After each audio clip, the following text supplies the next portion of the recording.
Breaking news. భువనగిరిలోని తారక రామానగర్లో వీధి కుక్కలు స్వైర విహారం చేశాయి. కుక్కల దాడిలో ముగ్గురు చిన్నారులు తీవ్రంగా గాయపడ్డారు. ఈ దాడిలో ఓ బాలుడి కంటి గుడ్డు ఊడి బయటకొచ్చింది. వెంటనే బాధితులను భువనగిరి ప్రభుత్వ ఆసుపత్రికి తరలించి వైద్య చికిత్స అందిస్తున్నారు.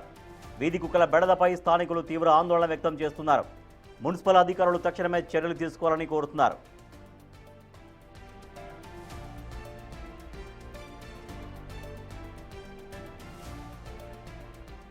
భువనగిరిలోని తారక రామానగర్లో వీధి కుక్కలు స్వైర విహారం చేశాయి. కుక్కల దాడిలో ముగ్గురు చిన్నారులు తీవ్రంగా గాయపడ్డారు. ఈ దాడిలో ఓ బాలుడి కంటి గుడ్డు ఊడిపోయి బయటకొచ్చింది. సో మనం చూడొచ్చు విజువల్స్లో రైట్ సైడ్ బాక్స్లో చూస్తున్నాం. ఒక బాలుడి కన్ను గుడ్డు ఊడి కింద పడినటువంటి దారుణంగా అటాక్ చేశాయి వీధి కుక్కలు.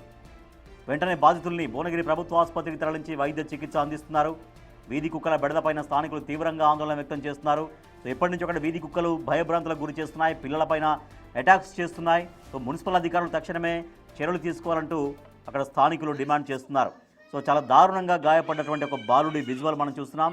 ఏకంగా కంటి గుడ్డు ఆ కుక్కల దాడిలో ఊడిపోయి కింద పడిందంటే ఎంత దారుణంగా ఆ వీధి కుక్కలు బీభత్సం సృష్టించాయో, ఆ వీధి కుక్కలు ఆ బాలుల్ని ఎంత తీవ్రంగా అటాక్ చేశాయో అర్థమవుతోంది. సో ఆ బాధిత చిన్నారుల్ని భువనగిరి ప్రభుత్వ ఆసుపత్రిలో జాయిన్ చేసి ట్రీట్మెంట్ కొనసాగిస్తూ ఉన్నారు.